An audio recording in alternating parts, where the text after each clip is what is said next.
अब यहाँ पे इवेल्युएट करना है, मतलब फाइंड आउट करना है 14C3 का वैल्यू क्या होगा। तो 14 n का काम कर रहा है और 3 r का काम कर रहा है, तो फॉर्मूला यूज़ करेंगे NCR का। तो NCR जो होता है वो क्या होता है, n factorial upon n minus r factorial into r factorial.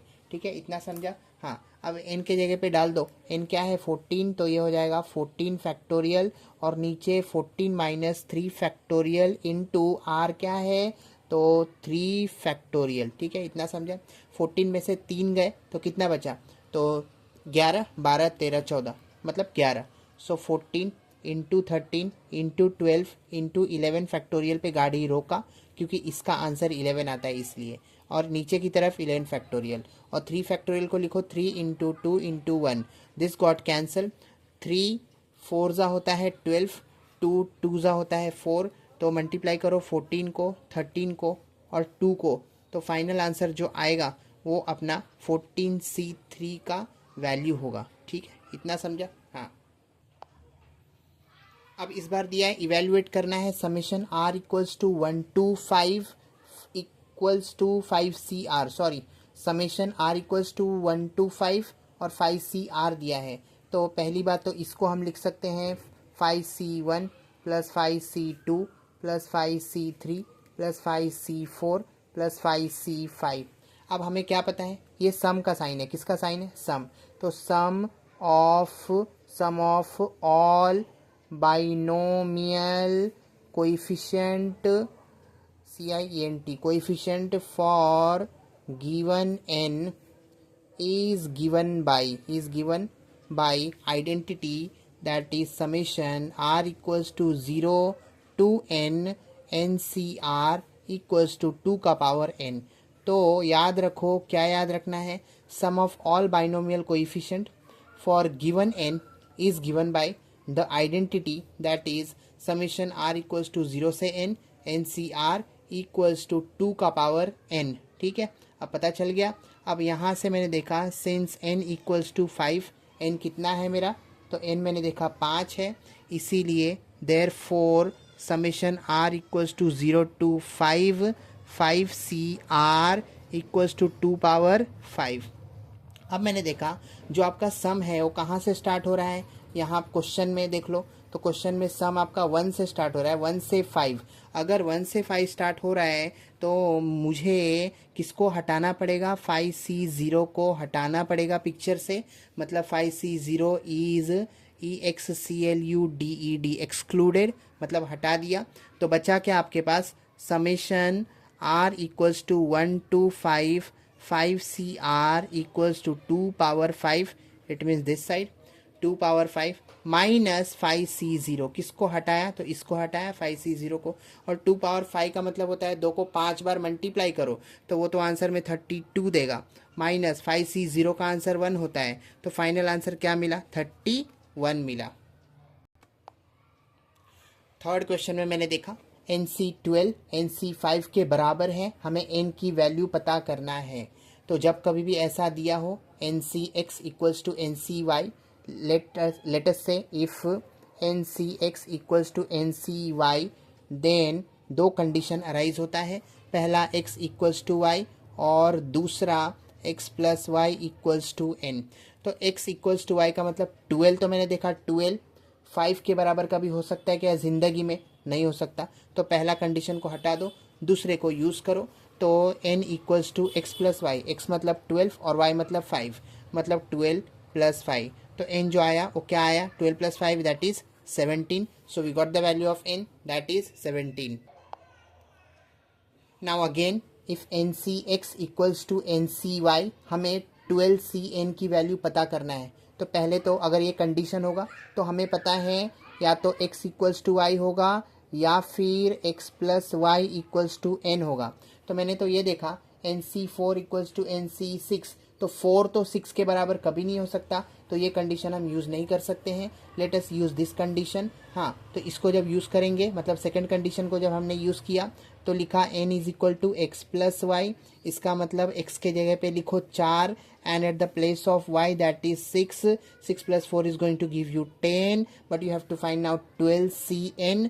Now put n equals to 10 in 12cn, it means 12c10. Now simply you have to find this 12cn, use the formula ncr, which is equal to n factorial upon n minus r, it means 12 minus 10 factorial, into r, it means 10 factorial. So simply I'm going to write 12 factorial upon 12 minus 10 factorial into r, it means 10 factorial, like this.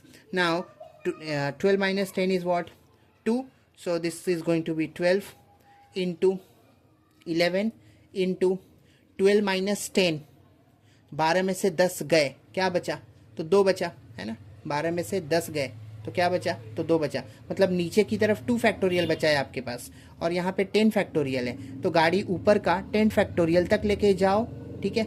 और नीचे आपके पास क्या है? Already यहाँ पे 10 factorial ये वाला है, और यहाँ से 2 फैक्टोरियल है. तो 10 फैक्टोरियल ने 10 फैक्टोरियल को मारा. Now you are left with 12 into 11, and in the denominator 2 factorial, that is 2 into 1. Now 2 6 will be and 11 6 will be 66. So you got the value of 12cn, that is equal to 66. Again we know that if ncx equals to ncy, we have to find the value of x, and for this it means ncx equals to ncy, we have two conditions, that is either x equals to y or x plus y equals to n. But we have seen that ncx, it means x is never equal to x plus 2. It means we cannot use this condition, so we'll have to use this condition. So first of all, n equals to x plus y, it means 18 equals to x plus, we have written the value of x. See, we have written the value of x from here, and value of y from here, it means x plus 2. So this is going to be 18 equals to x plus x, that is 2x plus 2. Now 18 plus 2 bring on left hand side, that is minus 2 equals to 2x.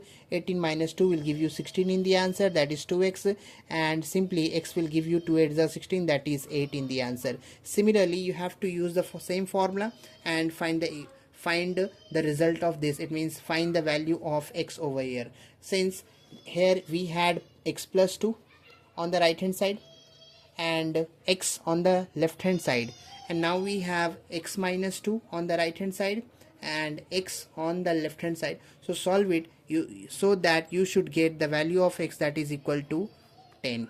Let's move on to the next question. It is given if 15cr is to 15cr minus 1 equals to 11 is to 5, we have to find the value of r. So we have to use the formula ncr, and in the denominator ncr minus 1, which is equal to n minus r plus 1, and in the denominator r, like this. So what we are going to do, this is ncr and this is ncr minus 1.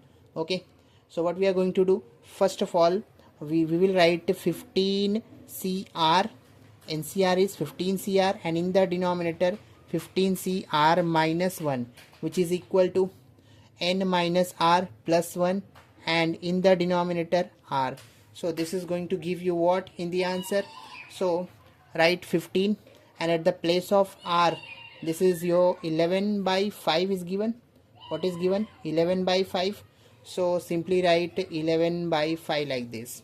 Now we know 15 5 is going to give you 11 by 5 is there, yeah.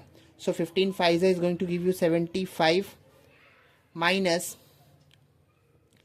5r plus 5, and in the denominator let us write it on the right hand side. This is going to be 11 into r, that is 11r. Okay, now what we can do over here, so minus 5r and bring 11r onto the left hand side, so that becomes minus 11r, which is equal to plus 5 on the right hand side, minus 5, and 75 on the right hand side, that is minus 75. So 11 plus 5 is 16, sign of greater number, and 75 plus 5, that is 80, sign of greater number, minus minus got cancel, r equals to 80, and in the denominator 16, so 16 ones are 16 5s are, so we got the value of r, that is equal to 5. So we have to remember, whenever question comes like this, like in the numerator ncr and in the denominator ncr minus 1, we have to use this formula. it means NCR upon NCR minus 1 equals to n minus r plus 1, and in the denominator r. Okay, so how we got this 15, how we got this 75? So 15 5s, and r into 5, that is 5r, 5 into 1, that is 5, 11 into r, that is 11r. So the value of r is nothing but 5.